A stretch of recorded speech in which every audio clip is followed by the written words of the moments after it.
조카에게 이런 감정을 느끼게 될 줄은 몰랐습니다. 하지만 존이 경계하는 눈빛과 상처받은 미소를 지으며 집에 들어왔을 때 저는 우리 삶이 얼마나 달라질지 몰랐어요. 화요일 저녁 늦은 시간에 여동생의 전화가 걸려왔고 그녀의 목소리는 절박함으로 떨리고 있었습니다. 클레어, 제발요. 언니는 오빠가 머물 곳이 필요해요. 잠시만이라도요. 저는 죄책감과 불안감이 뒤섞인 채 망설였지만 결국 동의했습니다. 제게 무슨 선택권이 있었겠어요? 다음 날 아침, 존은 더플백을 어깨에 걸치고 너무 밝은 미소 뒤에 그림자를 들이운 채 제 집 문 앞에 도착했습니다. 처음 며칠은 긴장된 침묵 속에 지나갔습니다. 그는 혼자 방에 숨어 있거나 유령처럼 교요의 조용한 거리를 배회했습니다.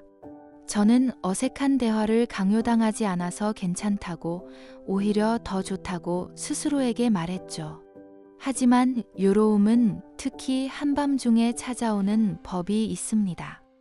잠이 오지 않는 어느 날 저녁, 저는 현관에 앉아 달빛이 비치는 거리를 바라보고 있었습니다. 놀랍게도 존이 나무 판자에 닿는 부드러운 발걸음으로 제 곁에 다가왔습니다. 당신도 잠이 안 오나요? 그가 망설이면서도 따뜻한 목소리로 물었습니다. 저는 고개를 절레절레 흔들며 찻잔을 꽉 움켜쥐었습니다. 잠시 동안 우리 둘은 아무 말도 하지 않았습니다. 그러다 천천히 존은 왜 집을 떠났는지, 무엇이 잘못되었는지에 대한 이야기가 아니라 학교, 음악, 닿을 듯 닿지 않는 꿈과 같은 사소한 것들에 대해 이야기하기 시작했습니다.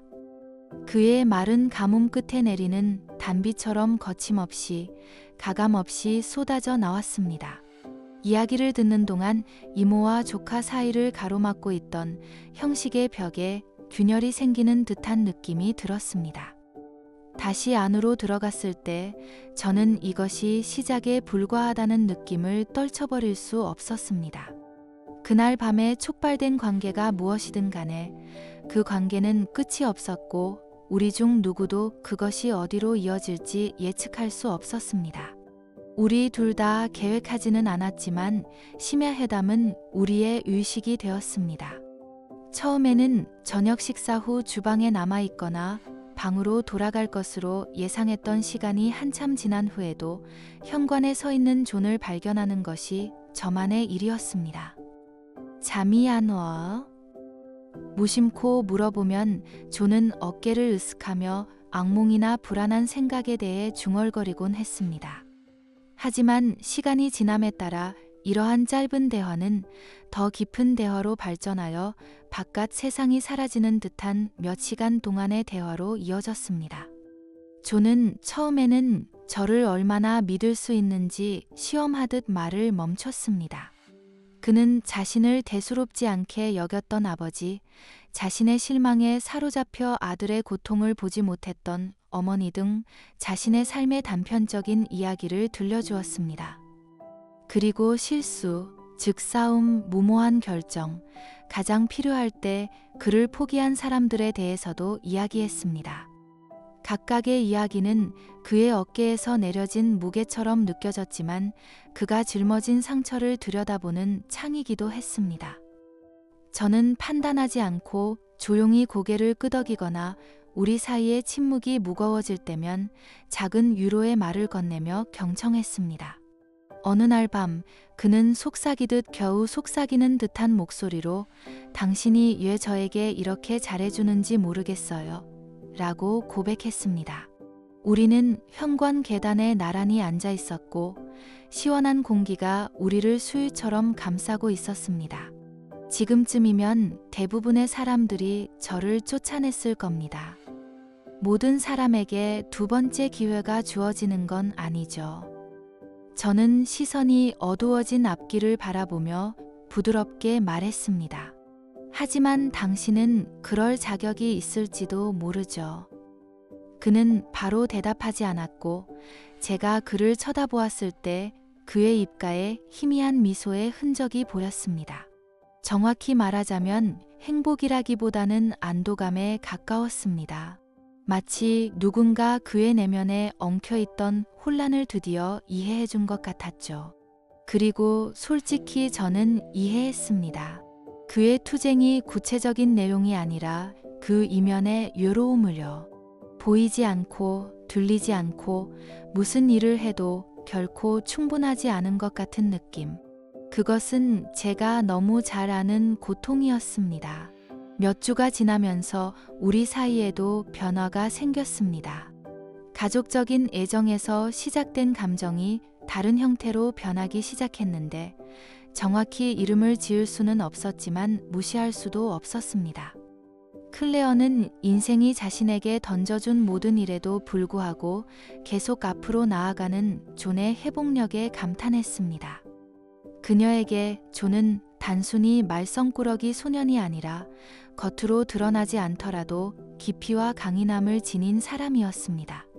존은요. 그는 클레어의 꾸준한 존재감, 모든 것이 혼란스러울 때 자신을 잡아주는 듯한 클레어의 모습에서 유안을 얻었습니다. 클레어는 존을 고치려 하거나 가르치려 하지 않고 다른 누구도 하지 않았던 방식으로 진정으로 경청해 주었습니다. 하지만 그 친밀함에는 우리 둘 다 인정하고 싶지 않은 조용한 저류, 즉 긴장이 뒤따랐습니다. 우리의 눈이 마주쳐서 한 박자만 지나치게 오래 머무르거나 같은 행주를 잡을 때 그의 손이 내 손을 스치면 설명할 수 없는 전율을 느낀 순간이 있었습니다. 별일 아니라고, 제가 너무 많은 것을 잃고 있다고 스스로에게 말했죠. 결국 그는 이제 막 사춘기를 벗어난 제 조카였으니까요. 모든 면에서 잘못된 행동이었어요. 하지만 우리 사이의 끌림은 점점 더 강해졌고 조심스럽게 구축된 관계의 표면 아래에서 끓어오르고 있었습니다.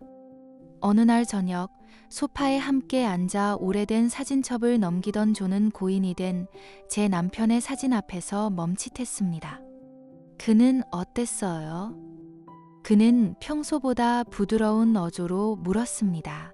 친절했어요. 저는 기억을 떠올리며 희미하게 미소 지으며 대답했습니다. 안정적이었죠. 항상 사람들을 인정받는 방법을 알고 있었죠. 존은 천천히 고개를 끄덕이며 제 쪽으로 시선을 옮겼습니다. 당신은 가끔 그를 떠올리게 하죠. 그의 말에 깜짝 놀란 저는 앨범에 집중하는 척 재빨리 고개를 돌렸습니다. 하지만 가슴에서 올라오는 따뜻함을 무시할 수 없었습니다. 몇 년 만에 처음으로 저는 미망인으로서, 돌보는 사람으로서가 아니라 온전한 사람, 알 만한 가치가 있는 사람으로 진정으로 인정받고 있다고 느꼈습니다. 우리 둘 다 감히 입 밖으로 내지는 못했지만 우리 사이의 관계는 뭔가 충전된 위험한 관계로 변해 있었습니다. 우리 둘 다 그것을 억누르려고 노력했지만 없는 척하면 무시하기가 더 어려워졌습니다. 밖의 폭풍은 집안의 혼란을 반영했습니다. 비가 창문을 때리고 천둥이 낮게 울려 클레어와 존이 소파 반대편에 앉아있는 조용한 거실에 울려 퍼지는 것 같았습니다. 그들은 몇 시간 동안 실패에 대한 두려움, 부모님의 실망, 돌이킬 수 없는 실수에 대해 이야기하고 있었습니다. 한마디 한마디가 그에게서 무거운 짐을 덜어주는 것 같았지만 둘 다 무시할 수 없는 아픔을 남겼습니다. 너무 외로운 기분이 들어요. 존은 마침내 눈물을 흘리며 목소리가 무너져 내렸습니다.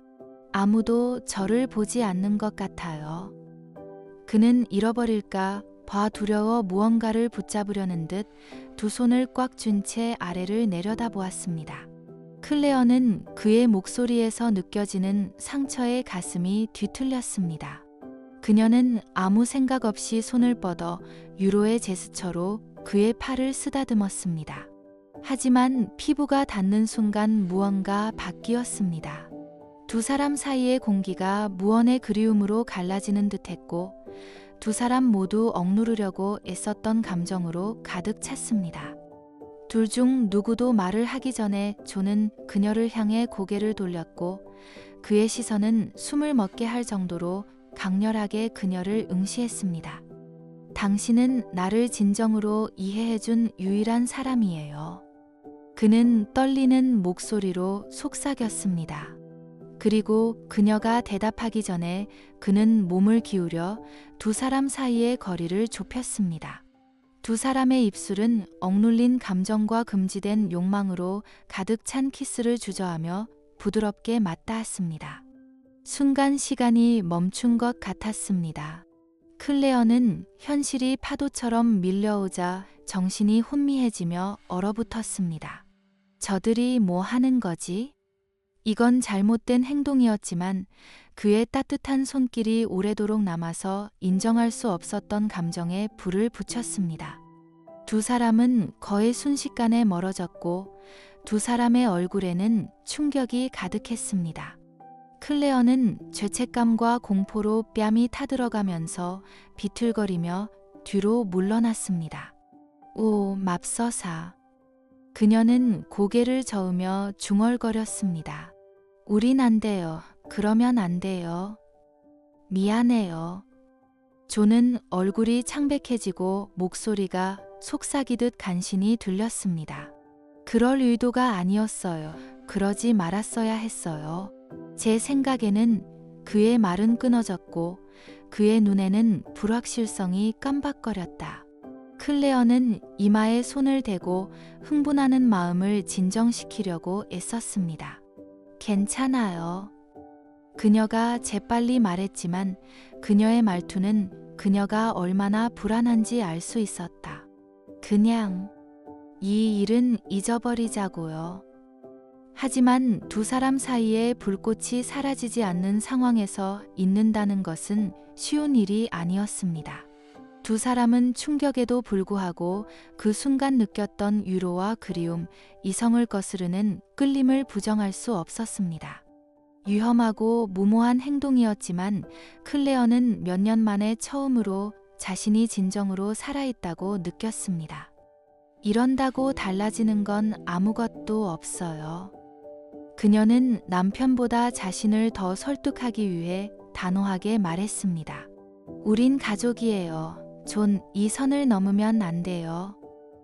존은 천천히 고개를 끄덕였지만 그의 표정에는 내면에서 일어나는 갈등이 고스란히 드러나 있었습니다. 당신 말이 맞아요. 그가 조용히 말했다. 하지만 후회하지 않아요. 그의 솔직함이 배를 강타하듯 그녀를 강타했고 그녀는 피하고 있던 진실과 마주할 수밖에 없었다. 그 후의 밤은 끝없이 이어지는 불면의 연속이었고 제 마음은 진정되지 않았습니다. 눈을 감을 때마다 존의 경계하는 미소, 저에게 말할 때 부드러워지는 목소리, 가슴을 아프게 하는 강렬한 눈빛 등 그가 보였습니다. 그건 틀렸어요. 너무 고통스러웠고 부인할 수 없는 잘못이었습니다. 그는 내 조카, 겨우 소년 이상이었지만 그는 아니었습니다. 더 이상은 아니죠. 그 늦은 밤의 대화에서 제 맞은편에 앉은 남자는 복잡하고 날 것 그대로의 그리고 아프도록 인간적이었습니다. 그리고 그 키스 이후 저는 이성을 거스르는 불꽃, 제가 숨쉬는 공기처럼 생생하게 느껴지는 불꽃이 우리 사이에 지나간 것을 잊을 수 없었습니다. 어떻게 이런 일이 일어나도록 내버려둘 수 있었을까요? 제 생각은 끝없이 소용돌이쳤고 죄책감이 거센 파도처럼 저를 갉아먹었습니다. 이것은 단순한 순간이 아니라 가족 간의 유대뿐만 아니라 제가 지금까지 믿어왔던 경계와 도덕성에 대한 모든 것에 대한 배신감이었습니다. 이런 감정을 행동으로 옮기면 언니와의 관계, 남편과 사별한 후 쌓아온 취약한 안정감, 심지어 교회의 작은 마을 사람들이 저에 대해 가졌던 존경심까지 많은 것을 파괴할 수 있었습니다. 하지만 아무리 기억을 밀어내려고 애를 써도 존이 다른 누구에게도 없었던 방식으로 저를 인정하고 원한다고 느끼게 해주었던 친밀감이 자꾸만 떠올랐어요. 수년 동안 저는 유로움의 무게를 짊어지고 일상과 책임감 아래에 묻어두었습니다. 하지만 이제 저는 존과 함께 다시 살아있다는 느낌을 받았고 그것은 저를 두렵게 했습니다. 존 역시 혼란의 양상은 달랐지만 같은 폭풍에 휩싸인 것 같았습니다. 어느 날 저녁 부엌에 어색하게 앉아 서로를 모른 척하고 있을 때 마침내 그가 침묵을 깼어요. 그 생각을 멈출 수가 없어요. 그는 낮고 긴장된 목소리로 인정했습니다. 그의 손은 식탁 가장자리를 꽉 움켜쥐고 주먹이 하얗게 변했습니다. 당신에 대해서요. 그러지 마세요. 나는 고개를 저으며 재빨리 말했다. 우린 이 길로 갈 수 없어. 존, 당신도 알잖아요. 알아요. 그는 좌절감이 어조에 스며든 목소리로 대답했습니다. 그런데 왜 그렇게 느껴지는 거죠? 얘 당신 곁에 있으면 드디어 괜찮아진 것 같은 기분이 드는 거죠? 그의 말은 제 속을 후려치는 듯한 충격을 주었습니다. 제가 그토록 필사적으로 억누르려고 했던 제 생각이 그대로 반영되어 있었기 때문입니다. 그는 단순히 혼란스러워하거나 위로를 구하는 것이 아니라 가족애를 뛰어넘는 방식으로 저를 진정으로 돌봐주었습니다. 그리고 제 자신도 그를 돌보았습니다. 하지만 배려만으로는 우리가 하는 일을 정당화할 수 없었고 이 길을 계속 걸어간다면 어떤 일을 하게 될지도 알 수 없었습니다. 난 내 이모야. 저는 목소리가 흔들리긴 했지만 단호하게 말했습니다. 넌 사실상 가족이나 다름없어. 존, 지금 우리가 느끼는 감정은 정상이 아니야. 용납할 수 없는 일이야. 그게 여 중요하죠. 그는 표정이 사나워지며 반격했습니다. 사회가 우리가 누구를 사랑하고 어떻게 느끼는지 결정할 수는 없어요. 내가 아는 건 내가 너와 연결되는 방식대로 누구와도 연결되지 않았다는 것뿐이야. 그게 의미가 있지 않나요? 그건 우리가 넘지 말아야 할 선을 넘고 있다는 뜻이죠. 제 말 속에는 의심의 여지가 남아 있었지만 저는 반박했습니다. 그의 말이 맞을까요? 사회적 기대의 테두리 밖에서도 사랑이 존재할 수 있을까요? 아니면 우리는 본질적으로 파괴적인 것을 합리화하고 있는 것일까요? 며칠이 지나도 우리 둘 다 평화를 찾지 못했습니다.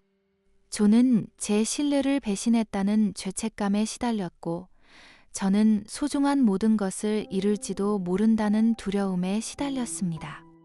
하지만 존과 눈을 마주칠 때마다, 무심코 손을 스칠 때마다 전기가 흐르고 있었고 모든 논리가 떨어져 있으라고 외쳤음에도 불구하고 저는 그에게 더 가까이 다가가고 있었습니다. 그리고 우리 둘을 괴롭히는 질문이 있었습니다. 사랑이 정말 무조건적인 것이라면 규칙과 분류를 초월해야 하지 않을까요? 아니면 금지된 욕망을 더 깊은 무언가로 착각하며 스스로를 속이고 있었던 건 아닐까요? 우리 둘 다 답을 찾지 못했고 돌이키고 싶어도 돌이킬 수 없다는 견딜 수 없는 긴장감만 있었죠.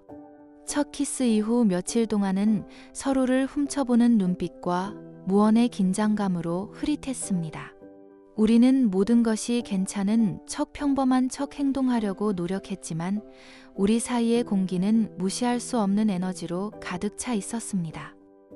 존과 저는 안부 확인을 가장해 밤늦게까지 그의 고충과 저의 요로움에 대해 이야기하는 등 우리 둘 다 부인할 수 없는 친밀감을 정당화하기 위해 계속 만났습니다. 대화할 때마다 벼랑 끝에 다가갈 때마다 그 아래에 무엇이 기다리고 있는지 잘 알고 있는 것처럼 느껴졌습니다. 하지만 그 위험에도 불구하고 우리 둘 중 누구도 물러서지 않았습니다. 어느 비 오는 날 밤 밖의 폭풍은 우리 안에서 일어나는 혼란을 그대로 반영했습니다. 집은 조용했고 누나와 가족들은 모두 외출을 나갔고 우리 둘만 남았습니다. 조는 제 맞은편 소파에 앉아 식은 지 오래인 찻잔을 손에 쥐고 있었습니다. 그의 눈은 망설이면서도 강렬한 눈빛으로 제 눈을 마주쳤습니다. 계속 그런 척할 수 없어요. 그가 낮지만 안정된 목소리로 마침내 말했다. 당신과 가까이 있을 때마다 이런 감정을 어떻게 멈출 수 있을지 모르겠어요. 목구멍에 숨이 막혔습니다. 그만하라고 말하고 싶었고 이것이 잘못된 이유에 대해 상기시켜주고 싶었지만 말이 나오지 않았습니다. 대신 눈가에 눈물이 맺힌 채 고개를 끄덕이고 있는 제 자신을 발견했습니다. 저도 그래요. 저는 목소리가 떨리면서 인정했습니다. 하지만 안 돼요. 제 말이 끝나기도 전에 그가 몸을 앞으로 기울이며 우리 사이의 거리를 좁혔습니다. 이번에는 망설임이 없었습니다. 그의 입술이 내 입술에 닿았을 때 절박하면서도 부드러운 키스는 우리가 참아왔던 모든 것이 충돌하는 순간이었습니다. 그것은 단순한 열정이 아니라 우리 둘 다 더 이상 참을 수 없을 때까지 쏟아져 나오는 생생한 감정이었어요. 마치 보이지 않는 힘에 이끌리듯 우리는 함께 움직였고 모든 접촉은 제가 미처 깨닫지 못했던 제 내면 깊은 곳에 있는 무언가에 불을 붙였습니다. 수년 동안 저는 슬픔과 의무감 속에 제 욕망을 묻어두고 사랑은 영원히 잃어버린 것이라고 스스로를 설득했습니다. 하지만 존과 함께한 지금 그것은 무섭게 현실처럼 느껴졌습니다. 제 머릿속은 그만 떠나라고 소리쳤지만 제 마음은 그 말을 듣지 않았어요. 촬영이 끝났을 때 우리는 서로의 품에 얽혀 누웠고 우리가 저지른 일의 무게가 무겁게 내려앉았습니다. 빗소리는 계속해서 창문에 부딪히며 리듬감 있는 노래로 정적을 채웠습니다. 우리 둘 다 오랫동안 말을 하지 않았고 그 선을 넘는다는 것에 막막함이 화재 후 연기처럼 허공에 떠 있었습니다. 우린 잘 해낼 거야. 나는 그보다 나 자신을 안심시키기 위해 마침내 속삭였다. 입술을 떠나는 순간에도 그 말은 공허하게 느껴졌습니다. 뭘 알아내다니요? 우리가 이미 한 일을 어떻게 되돌릴 수 있을까요? 아니면 굴복의 결과를 어떻게 감당하며 살아야 할까? 조는 조용히 고개를 끄덕이며 내가 도망칠까 봐 두려워하는 듯 내 주위를 꽉 움켜쥐었다. 알았어요. 그는 거의 들리지 않는 목소리로 중얼거렸다. 그는 약속이나 설명을 요구하지 않았고 그저 마지막인 것처럼 그 순간에 집착하며 저를 붙잡았습니다. 그 조용한 여파 속에서 저는 끔찍하면서도 아름다운 것을 깨달았습니다. 후회하지 않는다는 사실입니다. 정말 후회하지 않았어요. 우리가 결코 넘을 수 없는 경계를 넘었다는 것을 알고 있었지만 존과 함께 있는 동안 저는 지난 몇 년 동안 느끼지 못했던 방식으로 살아있다는 느낌을 받았습니다. 그리고 어쩌면 그것이 가장 위험한 부분이었을지도 모릅니다. 잠시라도 우리가 이 일을 해낼 방법을 찾을 수 있다고 믿고 싶었기 때문입니다. 하지만 현실은 그렇게 관대하지 않았습니다. 새벽이 커튼 사이로 들어와 방에 은은한 빛을 비추기 시작하자 저는 우리가 흔들리는 땅 위에 서 있다는 느낌을 떨칠 수 없었고 조만간 그 땅이 우리 아래로 내려앉을 것 같다는 생각이 들었습니다. 몇 주가 지나면서 비밀의 무게는 점점 더 무거워졌고 무시할 수 없는 방식으로 우리를 짓누르고 있었습니다. 조는 다른 사람들 사이에서 자신의 그림자 같은 존재가 되어버렸고 사람들이 어떻게 적응하고 있는지 물어볼 때마다 거리감을 느끼고 위축되었으며 눈에 띄게 불편해했습니다. 그는 부모님의 전화를 아예 피했고 부모님이 더 이상 오지 않을 때까지 전화를 받지 않았습니다. 다가오는 저녁 식사나 휴일 방문에 대해 언급하면 바쁘다거나 몸이 좋지 않다는 막연한 변명으로 일관하는 등 가족 모임은 그가 피하고 싶은 지뢰바드로 변했습니다. 처음에는 그 나이의 사람이 가족에 대한 의무에서 멀어지는 것이 정상이라고 스스로에게 말했지만 마음속 깊은 곳에서는 더 잘 알고 있었습니다. 이건 단순한 거리감이 아니라 두려움이었어요. 실수할까 봐, 그의 시선이 저에게 너무 오래 머무는 것을 누군가 알아차릴까 봐, 제가 말을 걸 때 제 목소리가 부드러워지는 것을 누군가 알아차릴까 봐 두려웠습니다. 저는 아무것도 변하지 않은 것처럼 행동하려고 노력했습니다. 하지만 균열이 보이기 시작했습니다. 한때는 따뜻하게 맞아주던 이웃들이 이제는 존과 제가 함께 있는 모습을 보면 유심의 눈초리를 주고받았습니다. 친구들은 날카로운 질문을 던졌습니다. 집에는 별일 없니? 또는 요즘 둘이 친해 보이네. 같은 질문을 던졌습니다. 그런 말을 들을 때마다 가슴에 칼이 꽂히는 듯한 느낌이 들었지만 연습한 대로 웃어넘겼습니다.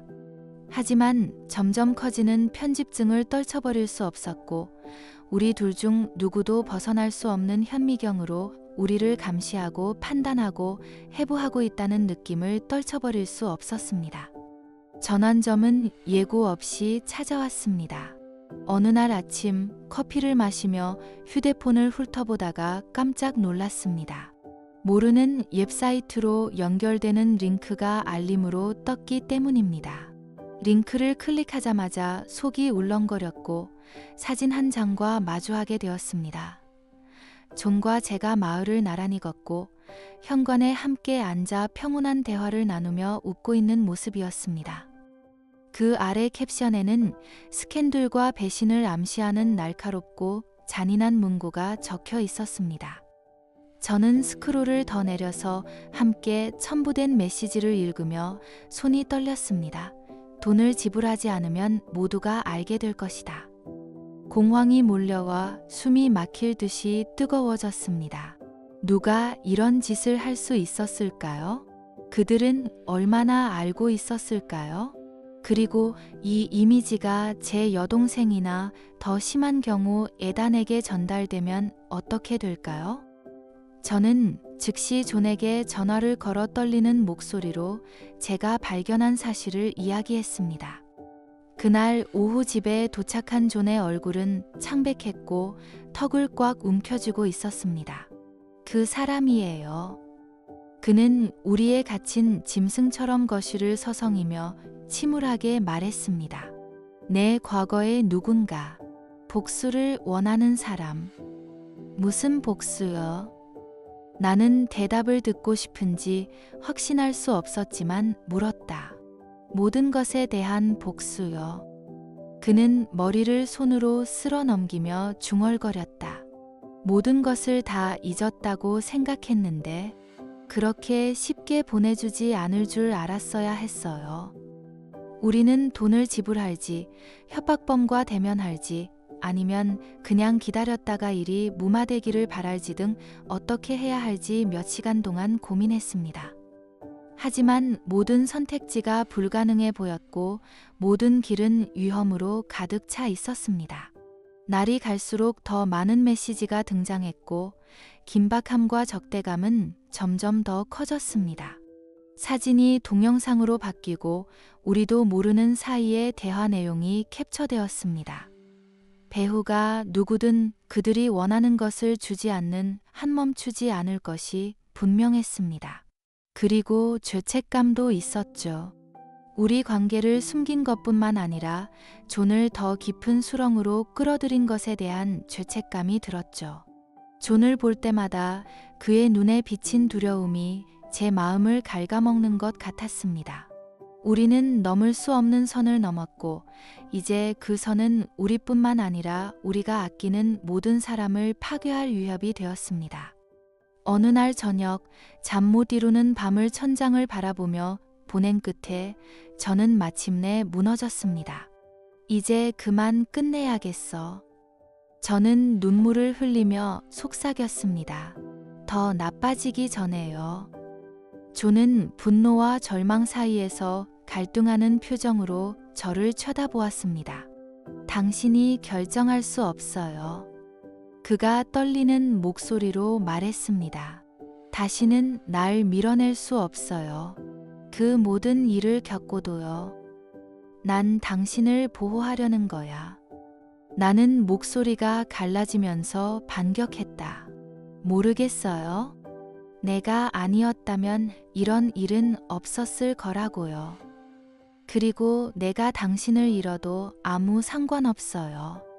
그가 격렬하게 말하며 한 걸음 더 다가왔습니다. 그의 눈은 결연한 의지로 불타오르면서도 다른 무언가, 즉 연약하고 나약한 무언가를 담고 있었습니다.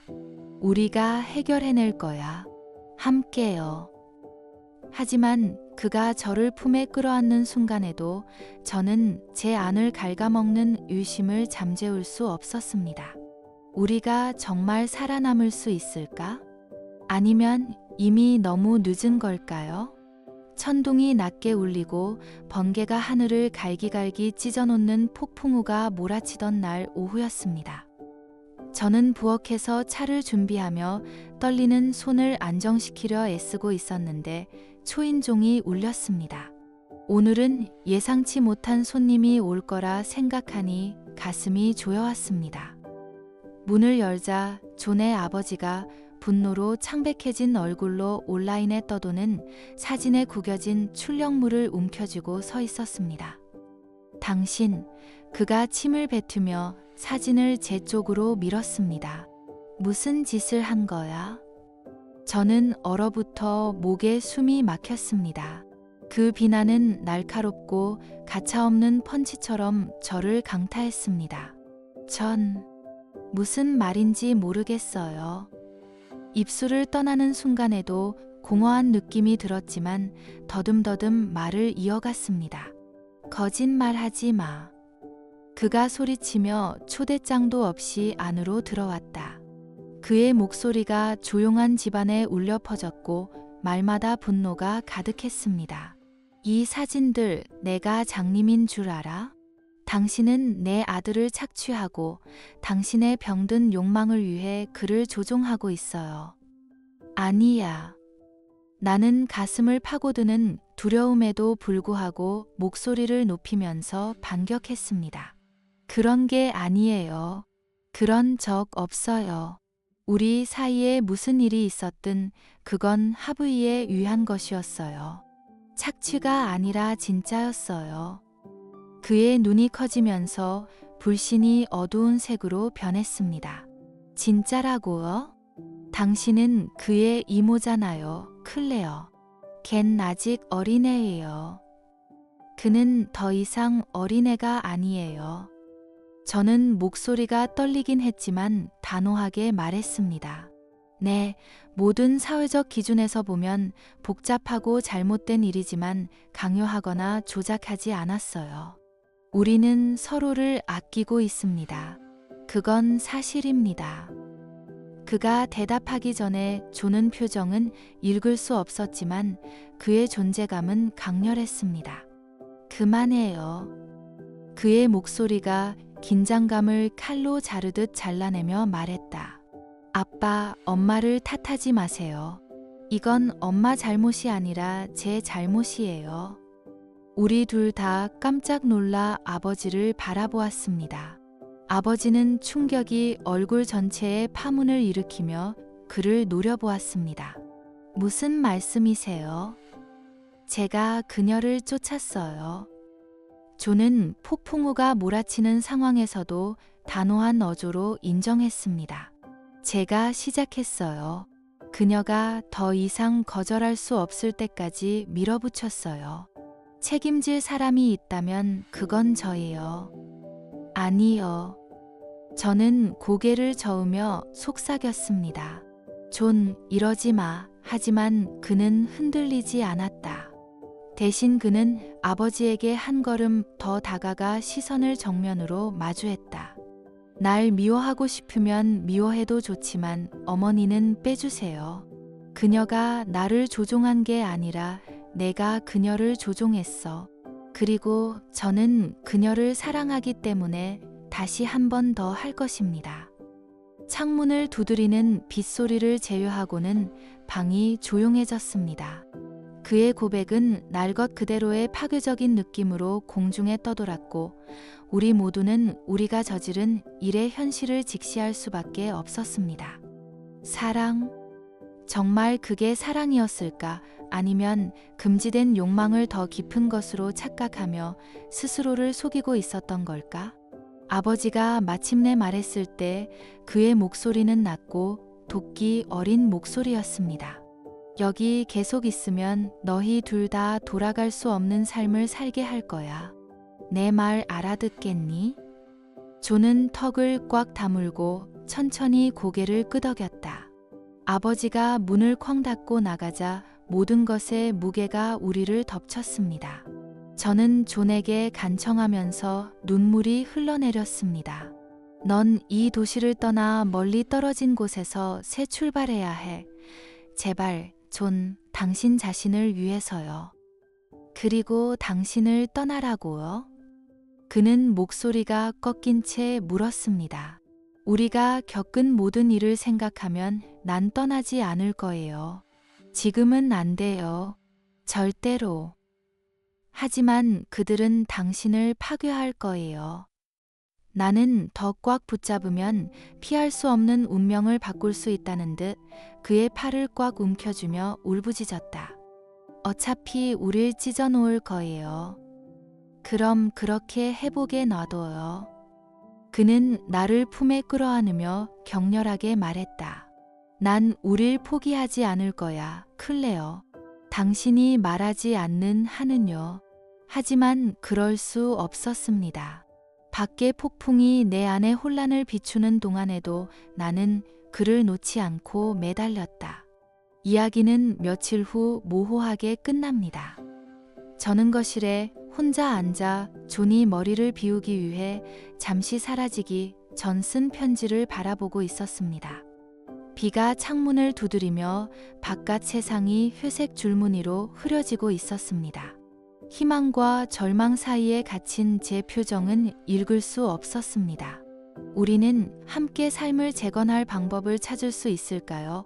아니면 선택의 무게가 우리를 영원히 찢어 놓을까요? 지금은 그 답이 심장 박동 사이의 침묵 속에 숨어 손이 닿지 않는 저 너머에 있었습니다. 이 얽히고 설킨 여정 내내 저는 쉬운 답이 없는 질문과 마주할 수밖에 없었습니다. 우리 같은 가족 간의 유대가 모든 것을 풀지 않고도 로맨틱한 관계로 발전할 수 있을까요? 사랑과 충성심 사이의 경계는 끊어질 듯이 가늘고 연약한 실이 끊어질 듯이 늘어진 것처럼 느껴집니다. 처음에는 그저 서로의 곁에서 위안을 찾는 두 사람의 관계로만 보였습니다. 하지만 그 경계를 넘어서는 순간 해를 피할 수 없게 되었습니다.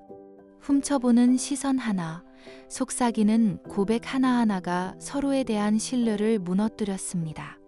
그럼에도 불구하고 저는 우리가 나눈 교감의 깊이를 부정할 수 없습니다.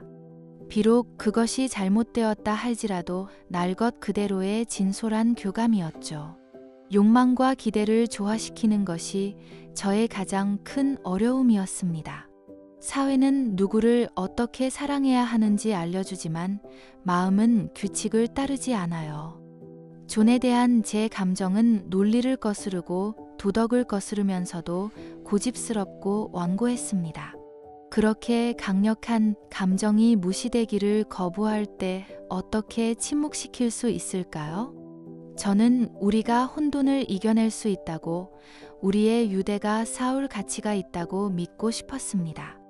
하지만 배신과 산산이 부서진 신뢰의 무게는 우리 둘 모두에게 치유할 수 없는 상처를 남겼습니다. 이제 용서는 불가능하게 느껴집니다. 특히 우리처럼 심오한 선택으로 인해 신뢰가 깨진 경우라면 신뢰는 하루아침에 회복될 수 있는 것이 아닙니다. 하지만 한편으로는 변명이나 부정이 아닌 정직함을 통해 용서가 여전히 가능한지 궁금해지기도 합니다.